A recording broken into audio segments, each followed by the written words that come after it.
যা ব্লান্ডার হতো, মানে কি বলবো, আমরা প্রথম দিন থেকে অভি আমাদেরকে বলে আসছে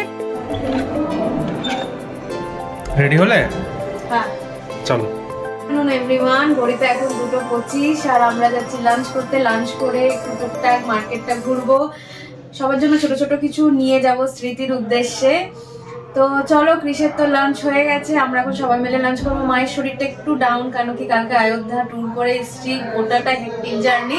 তাও মাকে বললাম যে চলো, ঠাকুরের কৃপা যদি হয় আবার 6 বছর পর আবার আসবো, ততদিনে এইদিকে কাশী বিশ্বনাথজির টেম্পলও পুরো কমপ্লিট হয়ে যাবে, আর রাম মন্দিরেরও যে বাকি কাজ আছে পুরোটা হয়ে যাবে। তাই মাকে বললাম যে চলো একটু টুকটাক মার্কেটও ঘুরে নিই, খেতেও তো হবে, খেয়েও আসি, তারপরে আবার বিকেলে ইচ্ছা আছে একটু মন্দিরে যাওয়ার, তো সেগুলো করবো। তো সাথে দেখো, পুরো ব্লগটা দেখো, কি করছি না করছি, পুরো ছোট ছোট ক্লিপ তোমাদের সাথে শেয়ার করবো ব্লগে। তো আমি, বাবা, অভি, মেশো, ক্রিস চেপেছি একটাতে। এখানে এরকম রিক্সা পাওয়া যায়, সামনে দুজন পেছনে দুজন, আর মারা যাচ্ছে সামনে রিক্সায়। আর আজকে ভিড়টা দেখাচ্ছি, দাঁড়াও। আজকে ভিড় দেখো, মানে সবসময় তো এরকম ভিড়, রাস্তা পারাপার করা মানে একটা হেডেক, কিন্তু আজকে যেন এক্সট্রিম লেভেল ছাড়িয়ে গেছে। আজকে এসছি 1916-এ, এখানে লাঞ্চটা সারবো, নিয়ে টুকটাক মার্কেটিং করবো, তারপরে ঘরে যাবো, কৃষকে টিফিন খাওয়াবো, তারপর আবার বেরোবো একটুখানি। তো চলো এখন লাঞ্চটা খাই। আজকে আমাদের লাঞ্চের menu fried rice, veg fried rice, এটা হচ্ছে, এটা কি গো, কড়াই পনির, কড়াই চিকেন, ওটা হচ্ছে চিকেন টিক্কা মশালা।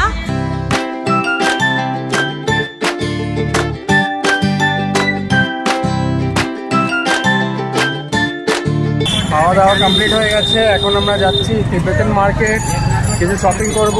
এখন যাচ্ছি তিব্বতেন মার্কেট, শপিং করে হোটেল চলে যাব, তারপরে আবার একটু বেরোবো, নিয়ে তারপর এইদিকে মার্কেটটা করব, মন্দিরের সাইডে মার্কেট, এটা আরো বড় মার্কেট। তো চলো যাই। আমরা এসেছি তিব্বতিয়ান মার্কেট, এটা 1 উইক করে থাকে, তারপরে আবার চলে যায়।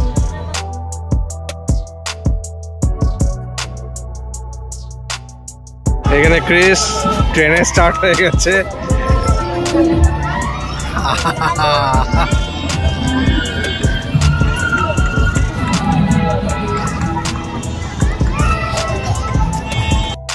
ঝিঙ্কুর 1 রাউন্ড কমপ্লিট হতে চললো, ট্রেন আসছে, আর এদিকে ঝিঙ্কু।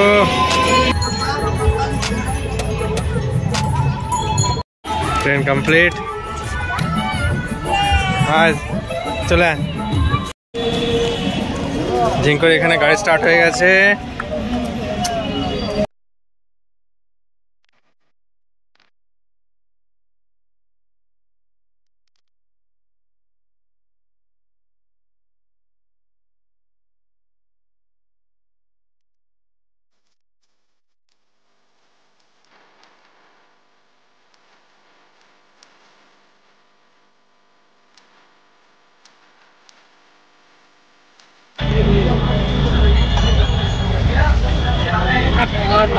আমরা পাঁচ দোকানে এসেছি, দেখো কালেকশন প্রচুর সুন্দর আছে কালেকশন। এখানে যদি কেউ এসে মার্কেটে আসতে চাও, এই দোকানটাতে আসতেই পারো।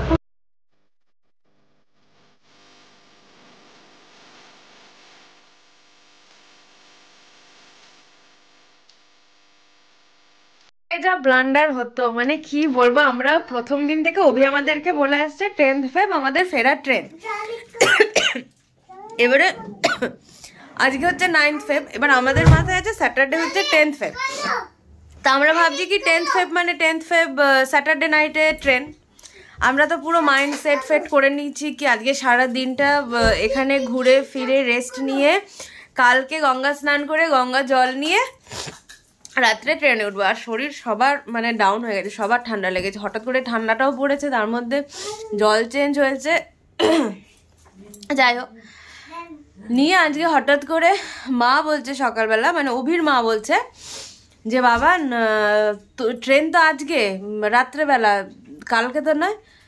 তো অভি বলছে আজকে কত তারিখ? মা বলছে আজকে 9 তারিখ। তো বলছে যে তাহলে তো রাত 12টার পর 10th ফেব, মানে কাল আজকে রাতেই হচ্ছে, 12টার পর যেহেতু নেক্সট ডে চলে আসে। তো অভি তো বলছে আমি প্রথম দিন থেকেই বলে আসছি 10th ফেব, তোমরাই বারের গন্ডগোল করেছো। মানে এত ব্লান্ডার হতো, যদি মা ঠিকমতো মানে না ধরতো জিনিসটা, তাহলে তো আমরা ভেবেছি যে কালকে রাতে ট্রেন, আজকে এখানে থেকে যেতাম, ট্রেন বেরিয়ে যেত, আমরা বেনারসে পড়ে থাকতাম। তার থেকেও বড় ব্যাপার, আজকে আমরা ঠিক ছিলাম অযোধ্যা ট্রিপ আজকে করব ফ্রাইডেতে। যদি আজকে অযোধ্যা ট্রিপ করতাম তাহলে ভাবো যে কি হতো। আমরা ফিরেছি কালকে 11টার সময়, আর 1টার সময় আমাদের ট্রেন, মানে পুরো ব্লান্ডার হয়ে যেত, খুব অসুবিধায় পড়ে যেতাম। যাই হোক, ঠাকুরের কৃপা। তো চলো, যাই হোক, মোটামুটি ট্রিপটা ভীষণ ভীষণ ভালো কেটেছে। রামলাল্লাকে দর্শন করতে পারবো এটা তো মানে এক্সপেকটেশনের বাইরে ছিল। কৃষকে নিয়ে যে সেফলি করতে পেরেছি, কাশী বিশ্বনাথজিকে দর্শন করতে পেরেছি অত ভালোভাবে, ভীষণ ব্লেসড লাগছে আমাদের নিজেদের সবাইকে। সব থেকে বড় কথা, কৃষ এই ছোট বয়সে এত ধাম ঘুরলো, পুরী জগন্নাথজিকে দেখলো, অযোধ্যা রামলালাজিকে দেখলো, বেনারস কাশী বিশ্বনাথজিকে দেখলো। ঠাকুর যেন এইভাবেই ব্লেসিংয়ের হাত আমাদের ওপর রাখে, প্রত্যেকটা ট্রিপ যেন আমরা এইভাবে এনজয় করতে পারি। আমরা চেক আউট করবো এবারে, আমাদের টোটোওয়ালা হয়ে গেছে, টোটো ডাইরেক্ট একদম স্টেশন নিয়ে যাবে, এখান থেকে 20 মিনিট। তো চলো স্টেশনে যাই এবারে।